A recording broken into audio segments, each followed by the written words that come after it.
2026년 4월 23일 오후 경기도 평택 삼성전자 캠퍼스 앞 8차선 도로가 검은 조끼의 물결로 뒤덮였습니다. 주최측 추산 무려 4만 명. 삼성전자 창립 55년 만에 열린 사상 최대 규모의 집회였죠. 성과급 기준을 투명하게 공개하고 상여금 상한선을 없애라. 마이크를 쥔 노조 위원장의 외침이 캠퍼스 담장을 훌쩍 넘어섰습니다. 이재용 회장이 직접 대화에 나서지 않으면 5월 21일부터 18일간 5개 사업장 반도체 라인을 전부 멈추겠다는 최후 통첩이었습니다. 파업 찬성률은 93.1%, 거의 만장일치에 가까운 압도적인 지지였습니다. 하지만 그날 삼성전자 주가는 22만 원 선에서 미동조차 없었습니다. 기관, 외국인, 개인 그 누구도 주식을 팔지 않았던 겁니다. 4만 명이 거리를 가득 메운 그 순간에도 시장은 전혀 동요하지 않았습니다. 왜일까요? 노조는 분명 사상 최강의 카드를 꺼냈다고 생각했는데요. 하지만 시장 참여자들은 전혀 다른 미래를 보고 있었던 겁니다. 이건 단순한 임금 협상 이야기가 아닙니다. 한쪽이 모든 힘을 쏟아부어 싸울 때 다른 한쪽은 이미 게임을 끝내버린 그런 이야기죠. 이 싸움의 시작을 하려면 먼저 숫자를 봐야 합니다. 2026년 1분기 삼성전자 영업이익은 57조 2천억 원을 기록했습니다. 작년 같은 기간보다 무려 755%나 급증한 겁니다. 네, 잘못 들으신 게 아닙니다. 755%요. 역대 최고 분기 실적에 연간 영업이익 전망치는 300조 원. 이건 말 그대로 하루에 1조 원 가까이 버는 수준입니다. 현재 삼성전자가 창사 이래 가장 많은 돈을 벌고 있다는 것. 이건 누구도 부인할 수 없는 팩트입니다. 노조는 이 엄청난 숫자를 무기로 꺼내 들었습니다. 요구사항은 명확했습니다. 영업이익의 15%를 성과급으로 지급하라는 것이었죠. 300조 원의 15%면 45조 원. 서울시 1년 예산에 버금가는 실로 어마어마한 금액입니다. 이 돈을 직원 1일 인당으로 나누면 평균 5억 원에 달합니다. 노조 위원장은 이 금액을 대중 앞에서 거침없이 외쳤죠. 여기서 한 걸음 더 나아갔습니다. 18일간 파업 시 삼성이 입게 될 손실액이 최소 20조에서 30조 원에 이를 거라는 계산까지 내놓았습니다. 그 엄청난 손실액이 곧 자신들의 가치를 증명하는 것이라는 논리였습니다. 정말 대단한 자신감이었죠. 사실 여기까지의 주장은 충분히 설득력이 있습니다. 사상 최고의 실적을 냈으니 그 결실을 나누자는 요구가 비합리적인 건 아니니까요. 결국 삼성 반도체를 세계 1위로 만든 주역은 바로 현장의 엔지니어들이었습니다. 밤을 새워 수율을 잡고 공정을 개선하며 기나긴 불황을 이겨낸 건 바로 그들이었으니까요.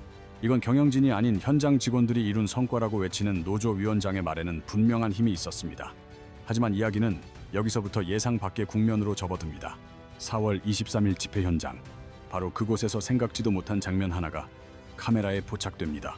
일부 노조원들이 이재용 회장의 얼굴 사진을 바닥에 놓고 그것을 발로 밟는 퍼포먼스를 벌인 겁니다. 이 영상은 순식간에 퍼져나갔습니다. 여론의 반응은 차가웠습니다.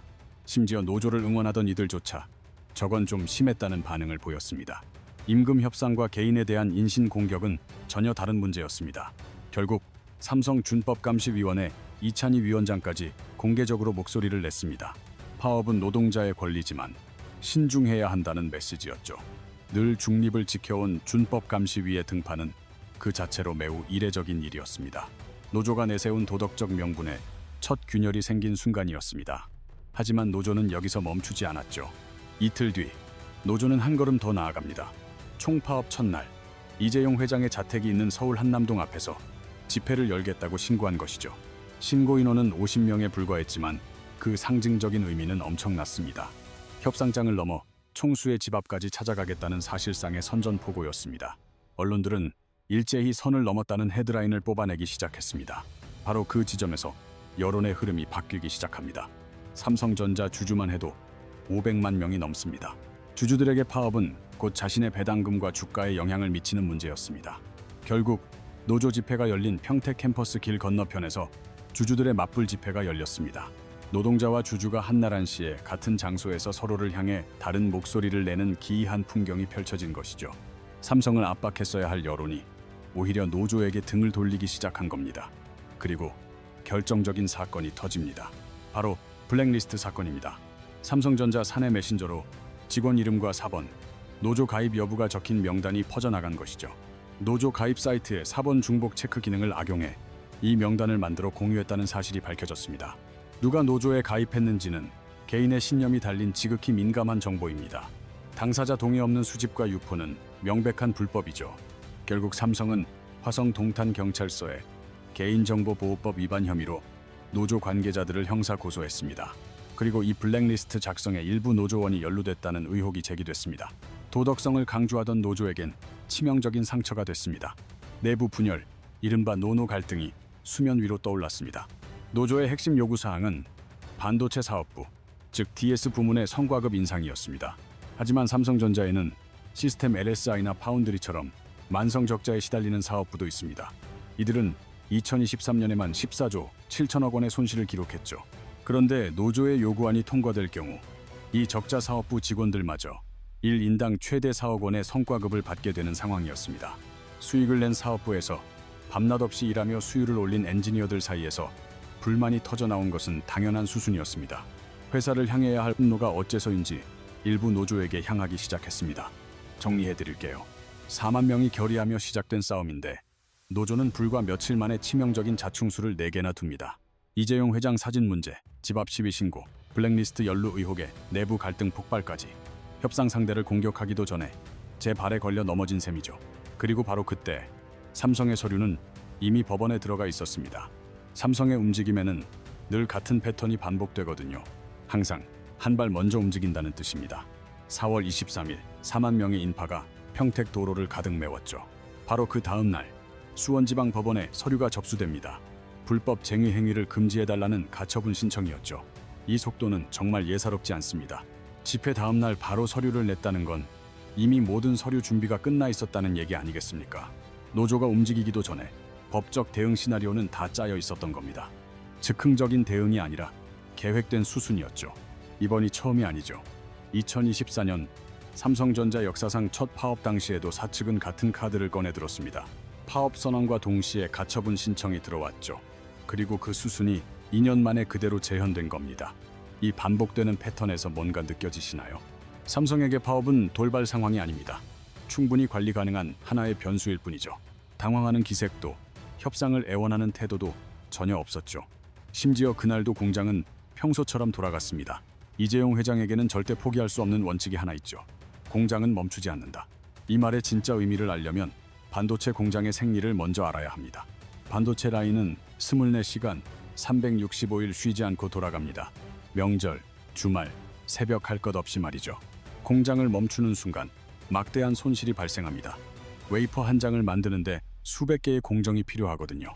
노광, 식각, 증착, 세정, 이온 주입 같은 공정을 반복하며 웨이퍼 위에 회로를 층층이 쌓아 올립니다. 이 수많은 공정 중 하나라도 멈추면 그때까지의 모든 노력이 물거품이 되는 겁니다. 몇 달의 수고가 순식간에 사라지는 거죠. 특히 HBM이 큰 문제입니다. 바로 AI 서버의 핵심 부품인 고대 역폭 메모리 말이죠. 엔비디아 AI 가속기의 심장 같은 부품이죠. HBM 하나 만드는데 석 달 넘게 걸리는데 라인이 멈추면 작업하던 웨이퍼는 전부 버려야 합니다. 석 달 넘는 노력이 한순간에 물거품이 되는 겁니다. 돈으로도 메꿀 수 없는 엄청난 손실이죠. 외신들이 삼성 파업을 두고 글로벌 IT 공급망의 재앙이라 경고한 게 괜한 말이 아니었던 거죠. 회사 입장은 이렇습니다. 파업이 생산 차질로, 생산 차질이 납기 문제로, 납기 문제가 고객 이탈로 이어진다. 이 전체 흐름을 거대한 리스크 하나로 보는 거죠. 보통 기업들이 파업을 그저 인건비 문제로 여기는 것과는 아예 차원이 다릅니다. 얼마를 양보하느냐의 문제가 아니라 그 생산 공급망이 끊어지지 않게 하는 게 최우선 과제인 겁니다. 협상보다 생산 안정이 먼저라는 거죠. 그래서 이런 관점에서 사측의 제안을 다시 보면 그 의미가 완전히 달라 보입니다. 영업이익의 10% 이상을 성과급으로 주겠다. 단 RSU 방식으로 말이죠. RSU, 바로 제한 조건부 주식입니다. 현금 대신 주식을 그것도 4년에 걸쳐 나눠서 주는 방식이죠. 구글이나 아마존, 마이크로소프트 역시 이 방식을 쓰고 있죠. 이걸 그저 돈 주는 방식의 차이로 보면 본질을 놓치는 겁니다. RSU의 진짜 목적은 직원을 우리 편, 즉 장기 주주로 만드는 데 있으니까요. 직원들이 회사 주가에 자기 운명이 걸려 있다고 느끼면 파업의 이유가 달라집니다. 자기가 주주인 회사의 가치를 스스로 깎아내릴 필요가 없어지니까요. 단순히 돈 주는 방식이 아니라 이해관계의 판을 바꾸는 한 수였던 겁니다. 물론 노조가 거부한 이유도 분명합니다. 제도화가 아니기 때문이죠. 한 번 주고 끝낼 게 아니라 영업이익에 연동되는 성과급 비율을 규정으로 만들어 달라는 거였습니다. 결국 이 간극은 좁혀지지 않았고 협상은 물론 중앙노동위원회의 조정까지 무산되고 말았습니다. 게다가 사측에게는 마지막 법적 카드 한 장이 남아 있었습니다. 바로 대법원의 판결입니다. 초과 이익성과급 OPI는 임금이 아니라는 대법원 판결이 이미 나와 있었습니다. 돈 문제, 법이라는 가장 강력한 무기를 들이댄 거죠. 이재용 회장이 직접 협상에 나서지 않는 진짜 이유가 바로 여기에 있는 겁니다. 총수가 직접 나서는 순간 그건 협상이 아닌 굴복의 의미가 되기 때문입니다. 그런 선례를 한 번 남기면 다음 협상부터는 판이 완전히 달라지죠. 대신 사측은 투트랙 전략을 구사합니다. 가처분 신청으로 파업의 정당성을 흔들고 RSU 제안으로 협상의 규칙 자체를 바꾸려 한 거죠. 노조가 그어놓은 선을 넘으려고 할 때 사측은 아예 새로운 판을 짜고 있었던 겁니다. 하지만 이게 전부가 아닙니다. 이재용 회장의 진짜 속내는 법원 서류 너머에 있었죠. 자, 이제 잠시 공장 밖으로 눈을 돌려보죠. 사실 이 싸움에는 근본적인 착각이 하나 있습니다. 삼성전자의 진짜 상대가 노조라는 바로 그 생각입니다. 하지만 천만의 말씀입니다. 이재용 회장의 눈이 정말로 향하는 곳은 바로 대만의 신주과학단지입니다. 바로 TSMC입니다. 현재 TSMC는 전 세계 파운드리 시장의 무려 60% 이상을 장악하고 있죠. 최첨단 공정인 3나노와 4나노로 좁혀보면 격차는 훨씬 더 커집니다. 반면 삼성전자 파운드리 점유율은 고작 한 자릿수, 격차가 거의 10배에 이르는 겁니다. 이 격차가 좁혀지지 않는다는 게 정말 심각한 문제입니다. 삼성전자 3나노 GAA 공정이 초반에 수율을 잡느라 고생했거든요. 그동안 TSMC는 안정적으로 물량을 생산했고 그 결과는 아주 명확했습니다. 애플은 AP 물량 대부분을 TSMC에 맡겼고 엔비디아의 고성능 GPU 역시 TSMC의 몫이 됐습니다. 한번 떠난 고객이 돌아오는 게 얼마나 힘든 일인지 아십니까? 파운드리 이동은 공정 세팅부터 수율 검증까지 1년 이상 걸리는 대공사거든요. 이 전환 비용이 워낙 막대해서 일단 자리를 잡으면 잘 옮기려 하지 않죠. 삼성이 TSMC에 빼앗긴 고객을 다시 데려오는 것도 그만큼 어렵습니다. 이제 삼성이 왜 공장을 단 하루도 멈출 수 없는지 아시겠나요? 반도체 라인이 18일만 멈춰도 직접적인 손실액이 20조에서 30조 원에 이릅니다. 하지만 이 돈보다 훨씬 더 무서운 건 고객사의 신뢰를 잃는다는 점입니다. TSMC가 삼성의 빈자리를 차지하는 순간 그 피해는 파업이 끝나도 몇 년은 지속되죠. 이게 바로 반도체 산업의 냉정한 현실이죠. 위에서는 TSMC가 기술력으로 누르고 아래에서는 중국이 가격으로 추격해옵니다. SMIC 같은 중국 파운드리는 미국의 첨단 장비 제재 속에서도 구형 공정 물량을 늘려가며 점유율을 키우고 있습니다. 자동차, 가전, 산업용 반도체 시장에서 가격 경쟁력으로 삼성의 영토를 조금씩 침범하고 있죠.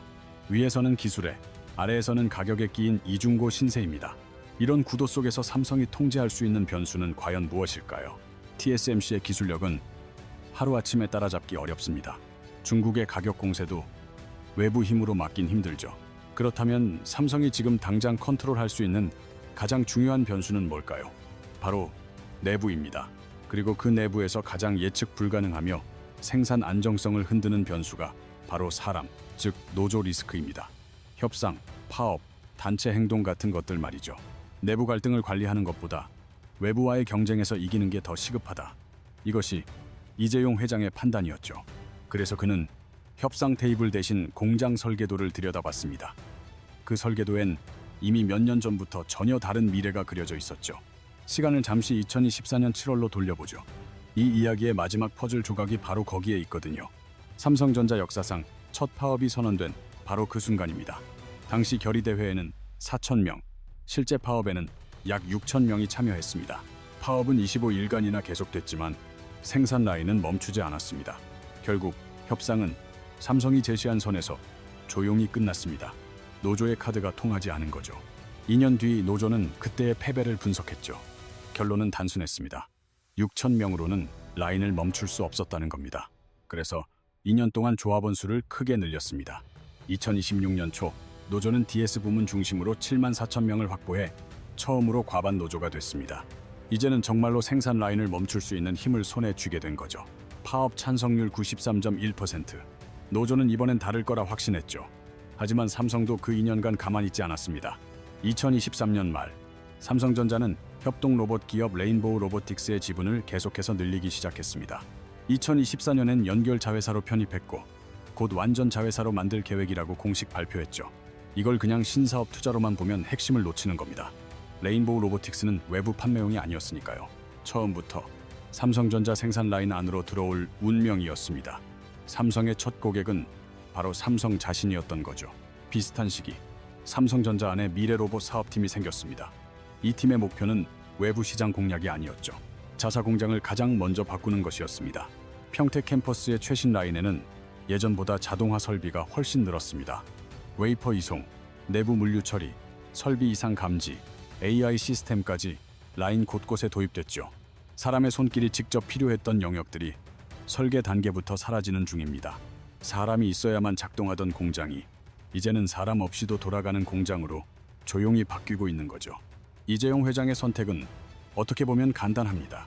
당장의 문제를 푸는 게 아니라 문제가 생기는 구조 자체를 바꾸는 겁니다. 임금 협상만으로는 이 싸움이 끝나지 않습니다. 2024년, 문제가 2026년에 더 크게 돌아왔듯이 말이죠. 이런 패턴은 계속 반복될 겁니다. 그렇다면 싸움의 근본 원인을 제거해야만 하죠. 무인 공장을 단순히 인건비 절감으로만 본다면 절반만 아는 겁니다. 이재용 회장의 전략에서 자동화의 진짜 목적은 불확실성 제거입니다. 로봇은 파업하지 않습니다. 임금 인상을 요구하지도 않고 납기를 못 맞추겠다고 선언하지도 않죠. 결국 사람이 만들어내는 모든 예측, 불가능한 변수들을 시스템으로 원천 봉쇄하는 전략인 겁니다. 사람과 싸워 이길 수 없다면 사람에게 의존하지 않는 구조로 간다. 이것이 이재용의 계산이고 여기서 가장 냉정한 역설이 드러납니다. 노조가 이번에 역대 최대 규모로 뭉쳤다는 바로 그 사실이 역설적으로 삼성의 자동화 투자를 더욱 가속화할 수 있다는 점입니다. 사람이 라인을 멈추겠다고 위협하는 순간 사람 없는 시스템의 필요성은 경영진에게 더욱 간절해집니다. 보고서의 글자는 더 뚜렷해지고 투자 승인은 빨라지며 자동화 로드맵은 계획보다 더 앞당겨지겠죠. 참 아이러니한 상황이죠. 노조의 가장 강력한 무기가 오히려 자신들의 일자리를 위협하는 시스템 도입을 앞당기고 있으니까요. 파업은 이제 협상 카드가 아닙니다. 이재용의 큰 그림을 완성하는 마지막 조각일 뿐이죠. 시간이 갈수록 노조가 불리해지는 진짜 이유입니다. 노조의 싸움은 단기전입니다. 이번 파업을 통해 성과급 문제를 어떻게든 해결해야만 합니다.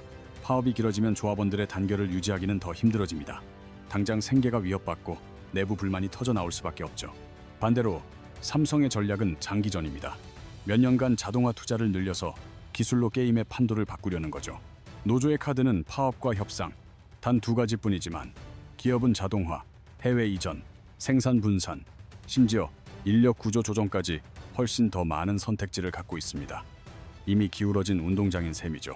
이건 삼성만의 이야기가 아닐 겁니다. 현대차 또한 울산 공장의 용접, 도장, 조립 라인의 자동화 비율을 꾸준히 높여가고 있습니다. LG는 국내외 모든 공장을 스마트 팩토리로 전환 중이고 SK 역시 배터리 공정의 자동화를 서두르고 있죠. 대한민국을 대표하는 대기업들이 모두 마치 짠 것처럼 한 방향으로 움직이고 있는 겁니다. 이건 개별 회사의 문제가 아니라 산업 구조 자체가 바뀌고 있다는 강력한 신호입니다. 그리고 파업은 그 변화의 속도를 오히려 더 빠르게 만들고 있죠. 5월 21일, 과연 운명의 날이 될까요?